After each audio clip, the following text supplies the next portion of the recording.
हम इंसान को पहले कहते हैं कि वो एक अच्छा चरित्रवान बने, अच्छे गुणों को अपनाए। जो अच्छे गुणों को अपना लेता है वो अपने घर परिवार में भी वही प्रचार और प्रसार करेगा और उनके बच्चों के अंदर वही संस्कार भरे जाएंगे।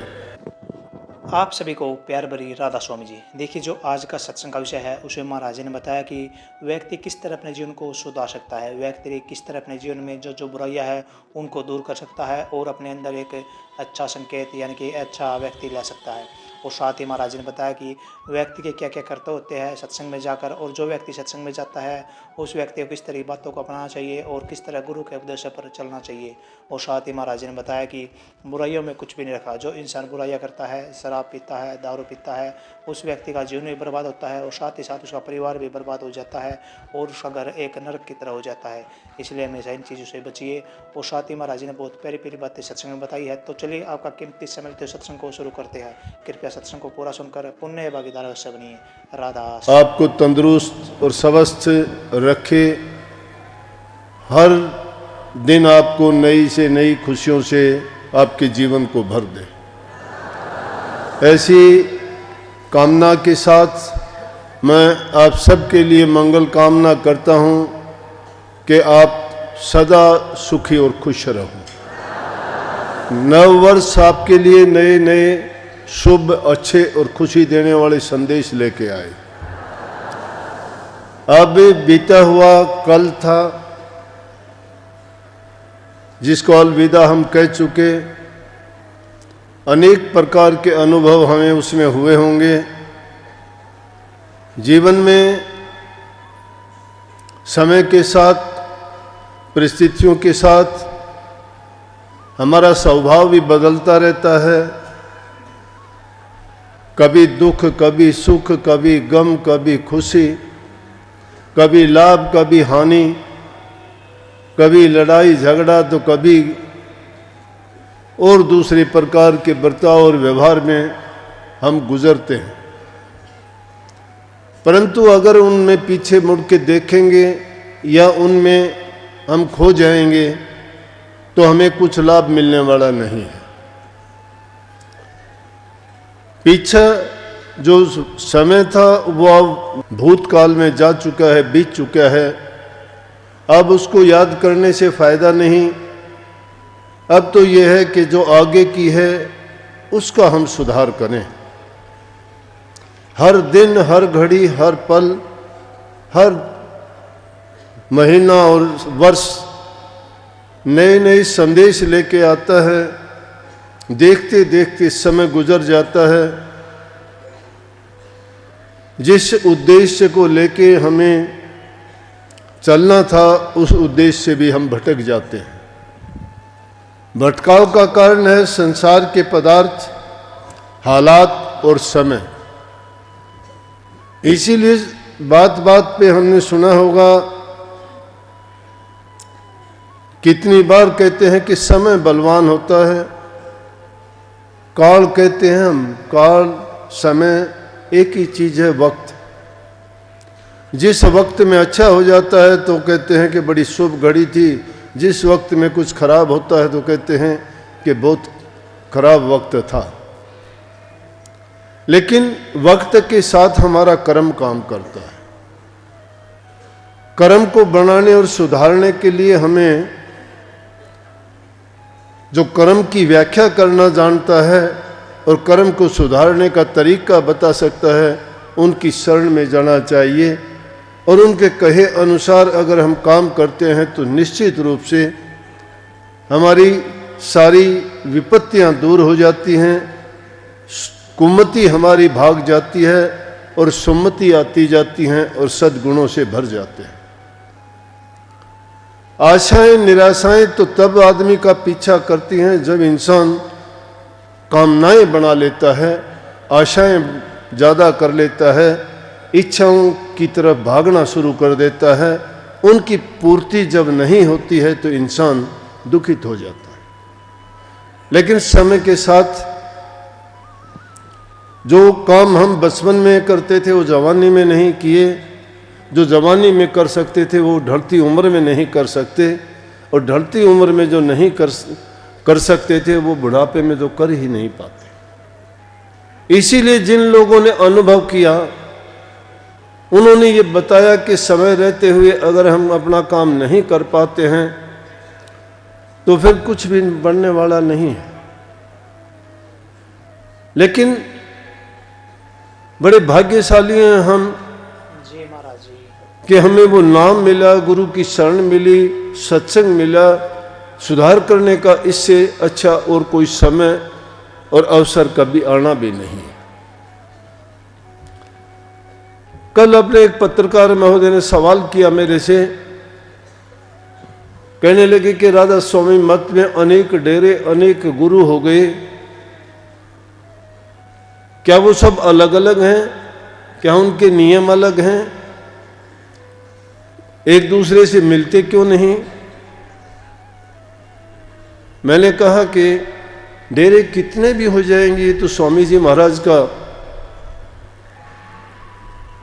आशीर्वाद था। उन्होंने कहा था कि अनेकों गुरु आएंगे, राधा स्वामी मत इतना फैलेगा, पत्ते पत्ते में बोलेगा, और अनेकों गुरु जब तक नहीं होंगे तो कैसे फैलेगा?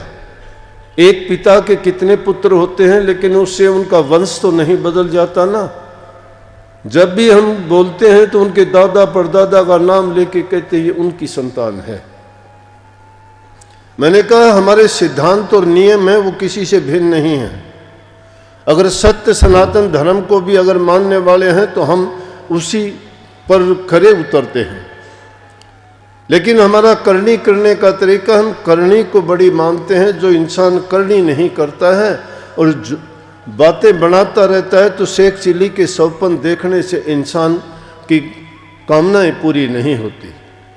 कामनाएं वही करो जो तुम्हें सुख देने वाली हैं, तुम्हें विचलित ना करें और तुम्हारे सिद्धांतों और नियम से भी ना गिराएं। ऐसी कामनाएं पाल लेने से जो हमें अपने सिद्धांतों से, अपने नियम से और हमारी नैतिकता से गिरा देते हैं, उन कामनाओं के पीछे भागने से तो ये गति होती है। कोई गुरु को छोड़ता है, कोई धर्म को छोड़ देता है, कोई भक्ति के मार्ग से ही नदारद हो जाता है।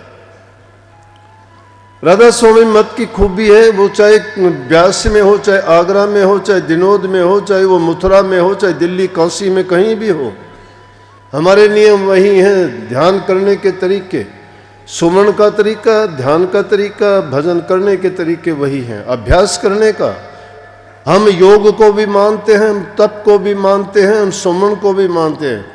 हमारा ज्ञान मार्ग भी है, हमारा योग मार्ग भी है और हमारा तप मार्ग भी है। ये सारी की सारी चीज़ें, ये अलग बात है कि हमने तरीका थोड़ा अलग, चाहे कोई भी इनमें से जो आध्यात्मिक के रास्ते पे चलता है वो इन जो हमारे रूहानी दर्जे हैं, चाहे वो किसी ऊंचे दर्जे का नाम देता हुआ हो या थोड़ा ऊंचे का देता होगा या सभी दर्जों के नाम देते होंगे, कोई 5 देगा तो भी वही रास्ता है, कोई 1 देगा तो भी वही रास्ता है, अलग नहीं है हमारा। ये अलग अलग जगह के तो इसलिए रखे गए हैं आश्रम ताकि सत्संगियों को दूर न जाना पड़े। वही ज्ञान, वही ध्यान, वही अभ्यास, वही शिक्षा उनको सुलभ आसानी से पास में मिल जाए। मतलब तो जीव के कल्याण से है। जीव का कल्याण तो तभी होगा ना कि वो सही रास्ते पर चले। हम इंसान को व्यक्तिगत जीवन के सुधार से लेकर पारिवारिक जीवन में कैसे रहा जाए और समाज में किस प्रकार का बर्ताव करे। इंसान सब प्रकार से परोपकारी हो, परहितकारी हो, अच्छे गुणों से भरपूर हो, चोरी, छल, कपट, बेईमानी और दुष्कर्मों से जो दूर रहे वही हमारे मत के काबिल है। जो इन चीज़ों में बरतता है वो चाहे किसी भी मत का हो, किसी मत का नहीं है और ना ही किसी ऐसे गुरु का ये उपदेश है। हर दिन एक नया संदेश लेके आता है। हमें संकल्प लेना चाहिए। देखते देखते उम्र गुजरती जाती है, पल पल करके जाती है, उसकी कीमत समझो। करनी करो, करनी बड़ी है। इसीलिए कही भी है, स्वामी जी महाराज ने कही, ये करनी का भेद है नहीं बुद्धि विचार। हम ज्ञान मार्ग से अलग नहीं है, ज्ञान मार्ग है, हम पूर्ण रूप से ज्ञान मार्ग को मानते हैं। योग भी है हमारा, हम सूरत शब्द के योग को अपनाते हैं। तप है हमारा, साधना है हमारी, सुमन भी है हमारा और ध्यान भी है। सभी तरीके जितने भी जिनके अलग अलग नाम से कहे जाते हैं, हमने सब एक में ही शामिल कर दिए स्वामी जी महाराज ने। इसीलिए उनको माली के कुल का अवतार कहा गया। और उनकी जितने भी उनके बाद में आने वाले गुरु जो हुए, उनकी आज्ञा, उनके उपदेश और उनके आशीर्वाद से वही शिक्षा का प्रसार किया। मिशन नहीं बदला किसी ने भी, जो बदला वो रहा ही नहीं। उनका गिरावट आई, उनमें गिरावट आई, लेकिन जो सच्चा और सही मत है वो सही रास्ते पे चलता है, क्योंकि ये बुद्धि का काम नहीं है।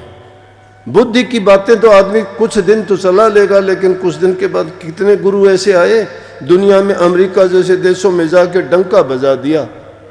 उन्होंने सारी छूट कर दी, कहीं भोग से योग, कहीं योग से भोग, कहीं कुछ का कुछ कहा तो कहीं कुछ का कुछ कहा। बुद्धि की चीजें नहीं चली, कुछ दिन चली, लेकिन उसके बाद धराशायी हो गई। राधा स्वामी मत में गिरावट नहीं आई, राधा स्वामी मत फैलता ही चला गया, बढ़ता ही चला गया। इसमें दखल देने वाले निकलते चले गए, लेकिन जो सही और सच्चे रास्ते पे चलने वाले थे वो, उनमें कोई बाधा, कोई रुकावट नहीं आई। वो फलते फूलते रहे, बढ़ते रहे। आज दुनिया में देखो, राधा स्वामी मत बुद्ध धर्म के बाद दूसरे नंबर पे है। चाहे वो नाम कहीं से भी हो, चाहे दिनोद से हो, चाहे वो ब्यास से हो, चाहे वो आगरा से हो, चाहे दिल्ली से हो, किसी भी नाम से हो, लेकिन है वो राधा स्वामी नाम से ही। इसलिए सच्ची करनी जो करता है उसका मत फैलता चला जाता है। झूठ, कपट और चालाकी और छल कपट बेईमानियों से धर्म नहीं चलते। उनसे किसी न किसी प्रकार से गिरावट आई जाती है। लेकिन इसमें हम सेवा भाव से लेके सेवा भक्ति, प्रेम भक्ति, शब्द की भक्ति, गुरु भक्ति, सब का सब शुरुआत कहाँ से है? आदमी के खुद के चरित्र से। हम इंसान को पहले कहते हैं कि वो एक अच्छा चरित्रवान बने, अच्छे गुणों को अपनाए।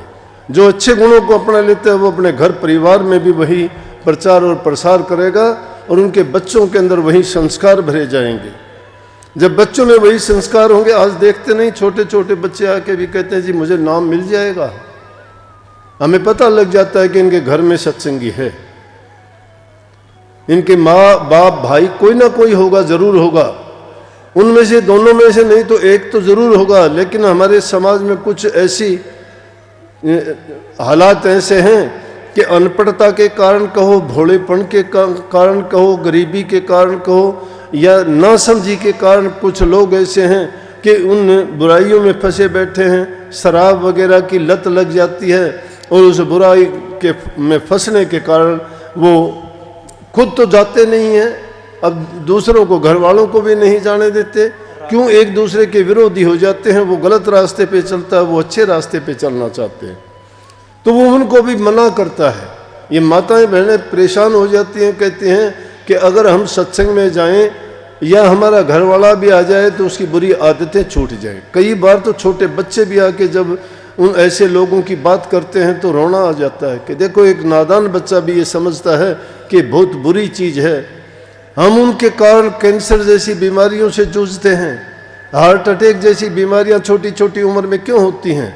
खान पान गए, नशे और विकारों में पड़ जाते हैं। अगर इंसान इन चीज़ों से बच जाए तो उसका शरीर स्वस्थ रहेगा। जिसका शरीर स्वस्थ है उसका मन भी स्वस्थ है, मन स्वस्थ है उसकी बुद्धि, ज्ञान, विवेक भी सही काम करेंगे, तो उनको किसी प्रकार की गिरावट या दुख नहीं उठाने पड़ते।